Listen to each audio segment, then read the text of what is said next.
Okay, so we're all set up here with the sail on deck. I'm going to take it out of the bag and we're going to get the locate the clue and locate the tack and start working this thing on. I'll show you how it's actually not too difficult to put on a new sail, provided the weather's nice and calm like it is. You can do this all by yourself, no problem.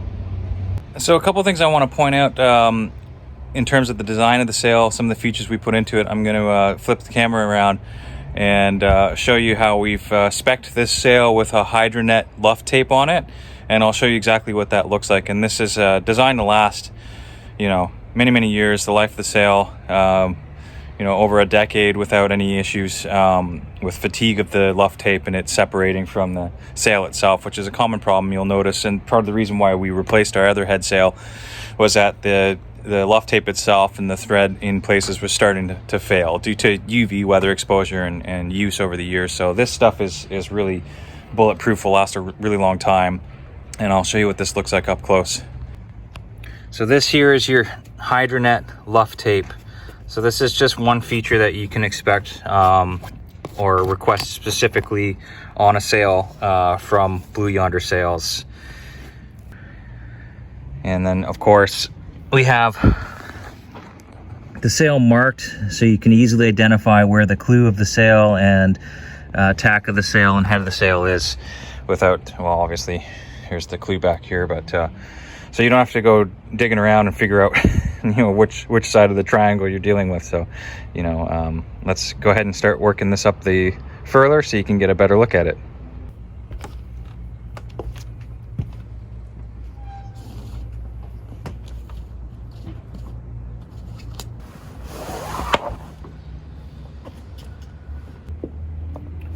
Nothing like a crispy new sail, I tell you.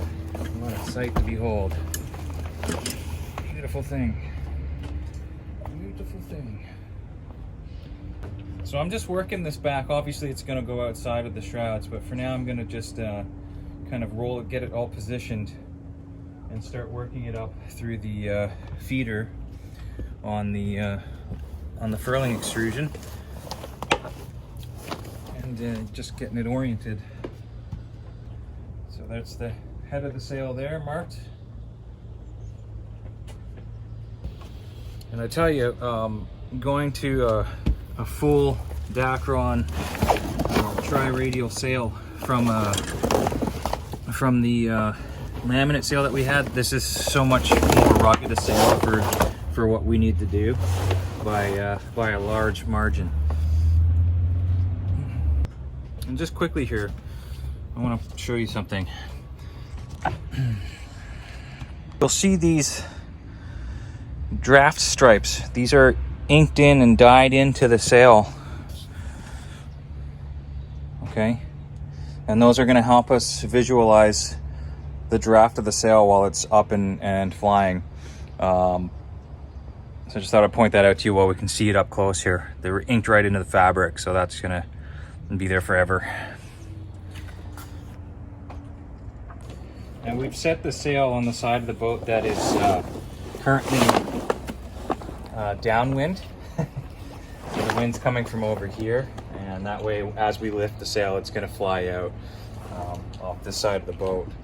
And before we do that, I'm going to flip the sail outside of the shrouds here to make sure that it doesn't hung up on top of the side of the shrouds.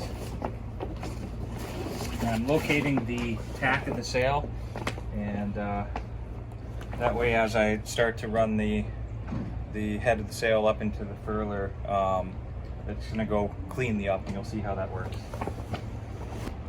And again, the sail is marked, so easy to identify. I'll show you something right here.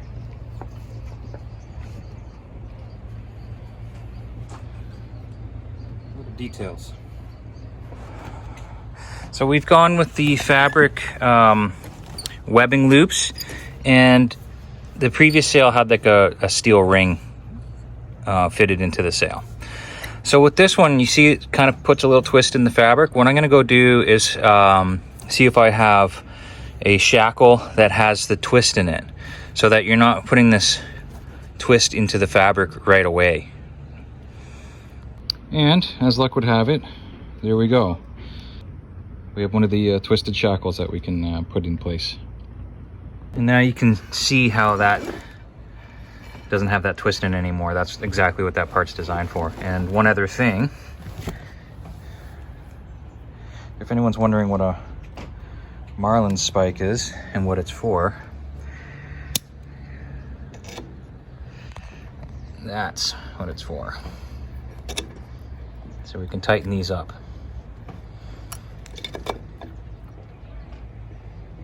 And in fact, it's a good idea to use seizing wire on all of your shackles so that they can't vibrate and back out. But for now, I'm just gonna snug up everything with the marlin spike and put the sail up and make sure everything looks good, because we may put it up and down once or twice depending on what I see. White sail, I don't want to touch it with my hands, but I gotta get over it. Eventually you're gonna get bird poo and something else on it, so let's go. Try not to get too worked up about it too early on. Okay, so I'm gonna grab the head of the sail now and start to work this into the sail. Now, a lot of times you will receive as part of your furling system, you will receive a what do you call it, like a feeder loop that hangs off the bottom somewhere and keeps the sail in line, but you can do it without that. I don't have one handy for this unit, so it's not an issue. Oh, same thing again. So I'm gonna see if I have another one of those twisted shackles handy down below before I go any further. Well, just one other thing I want to mention quickly, and this might be fussy seeming, but this sail is going to bend on and it's going to roll up counterclockwise. So what you want to do is you want to feed it into the outside. If you have a dual track furling system, you want to feed it into the outside track, which is going to be this one. And the reason is it's going to bend a little bit more around the furler rather than taking a hard angle from this side. If that makes sense, it's going to start here and it's going to bend around the furling extrusion a little nicer. So I know that might seem really finicky, but that's technically how you want to put it. So I'm going to put it in the outside track, the port side, since it's going to furl on to the port side.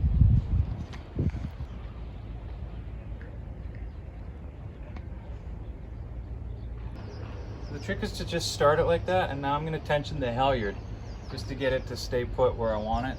And then it's a process of pulling the luff forward so it's in line with the track, and just working the furler, or working the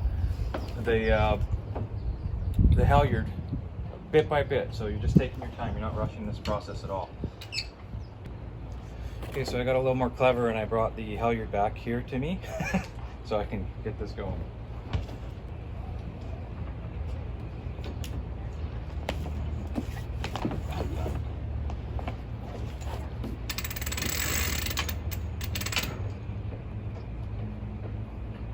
Now we're cooking with grease.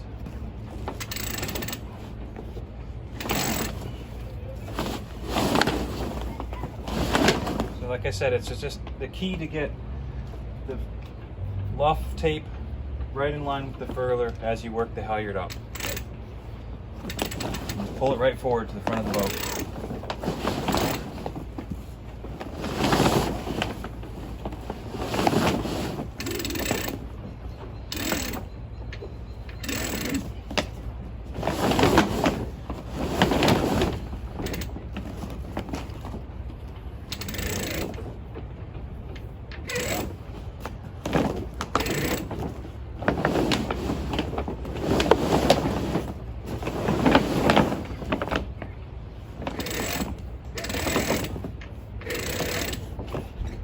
Okay, and now that I've got this started, it's just a matter of, I'm gonna work back and forth now. So I'm just gonna pull the luff forward, so I've got a couple feet that can go up, and then winch it up and stop. Before you load it up, you don't want to load it up with the sail on a hard angle, because you can tear the luff tape. As strong as this stuff is, no sense in trying to rip it, so we're just gonna take our time. Pull a little bit more luff forward here. And it gets easier as you get going up because you know, it's all nicely flagged, so we're just going to take our time and work it up and down here.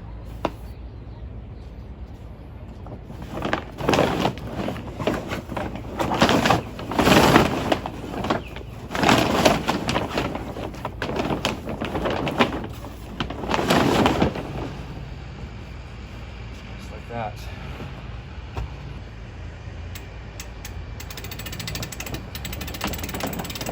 See, and I take my time. I really don't want to rush this. I'm going to take my time and really keep a close eye on that luft tape and just make sure it's feeding up with no resistance.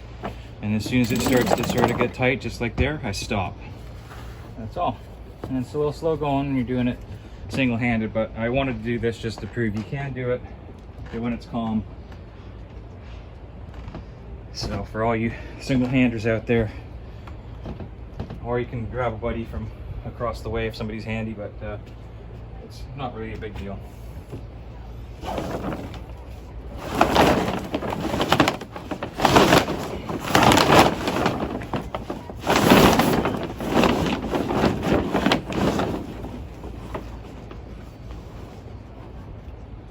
It's beautiful so far.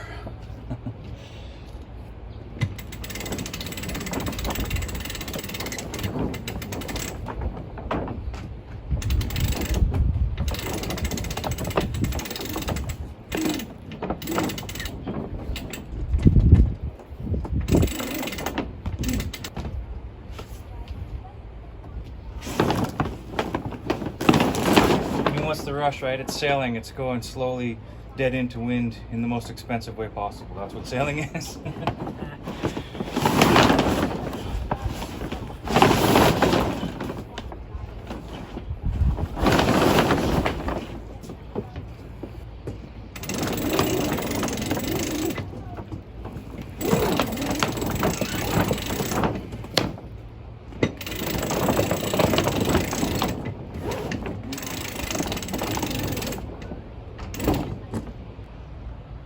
Okay, so at this point, you know, it's still reasonably calm.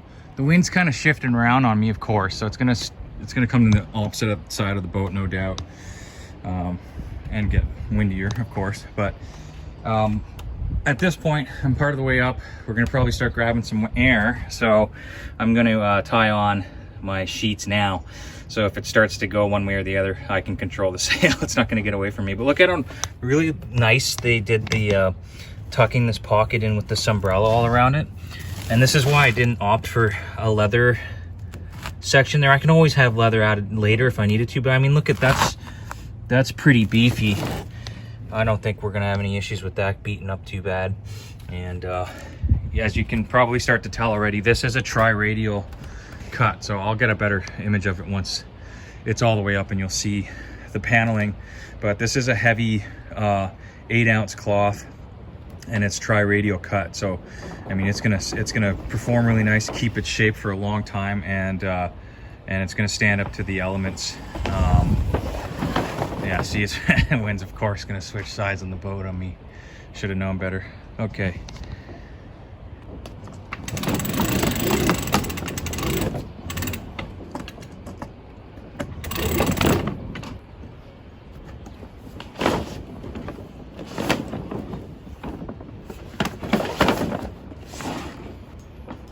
See the luff starting to line up more because we're getting to the front of the sail, so it's starting to line up better at the front here. A little less fuss now, but still taking our time.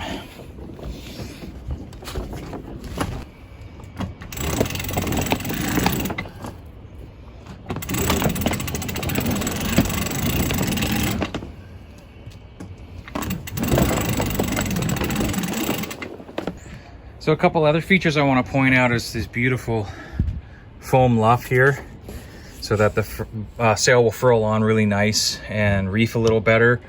And then we've got, of course, the window in the sail so that we can see what the telltales are doing. And this is just a really beautiful feature to have.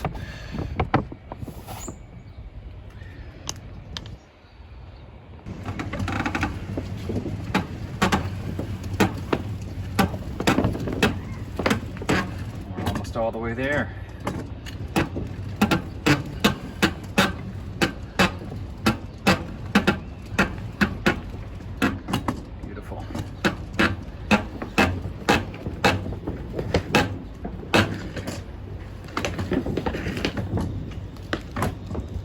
So there we have it. Beautiful, brand new sail. I'm very excited about this. It looks perfect. It really does look perfect. It's quite well made sail. I'm very excited about the quality here. Sorry about my fingers, it's just too excited. Absolutely gorgeous.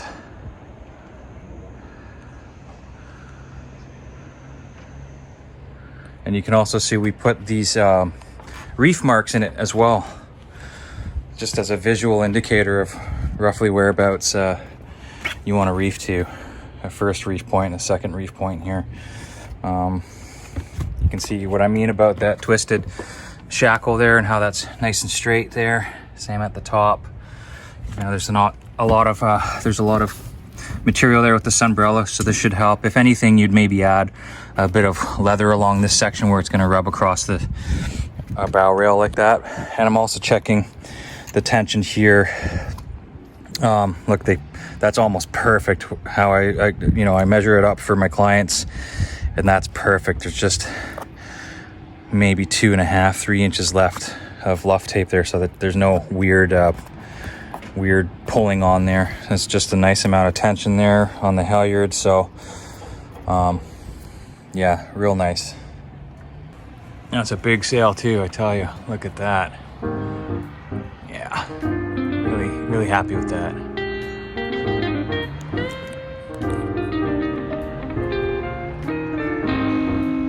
Beautiful. Yeah, that's nice. Nice and low on the rail too. I love that. Fantastic. Beautiful, man. That looks so good. You're gonna love that color. I love that rust. It's umbrella rust, which is like a burnt umber, burnt orange color. It's just fantastic. Looks so good.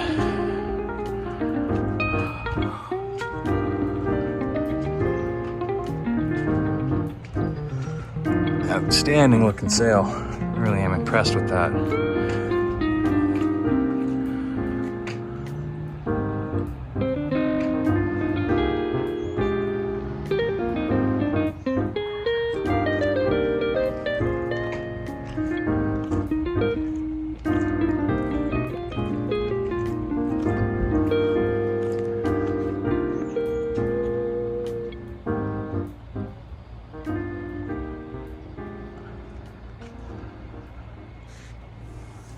Great looking sail.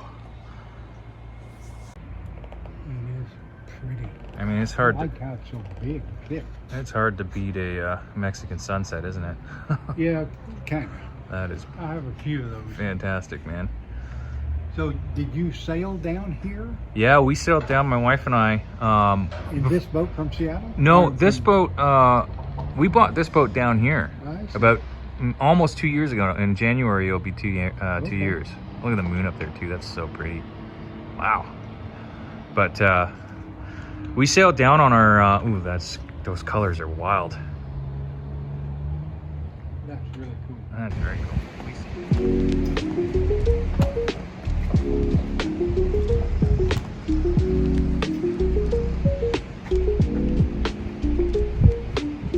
Yeah, that's a nice sail right there. Okay, just final points on this particular sail build, just for folks that are interested and you're thinking about ordering your own custom sail. This sail was a Newport Pro Radial 8.1 ounce sail in a tri-radial cut.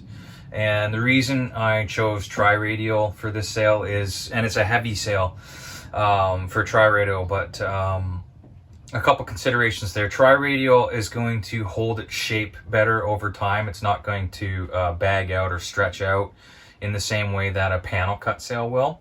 The disadvantage to tri-radial is it's a much more complex sail to build. There's many more panels, so a lot of cruisers are steered in the direction of panel cut sails because it's a much simpler sail to repair if there is ever any problems while you're out at sea and you don't have the luxury of pulling into a sail loft and having them repair your sail. So those are some considerations, but for us, the sail shape, the performance of the sail over time was really critical for me. So 8.1 ounce tri-radial cut sail, that's a heavy cruising sail that should stand up to the elements for many, many years and maintain its shape for many years. So that also used Hydronet. I showed you in the video the Hydronet luft tape.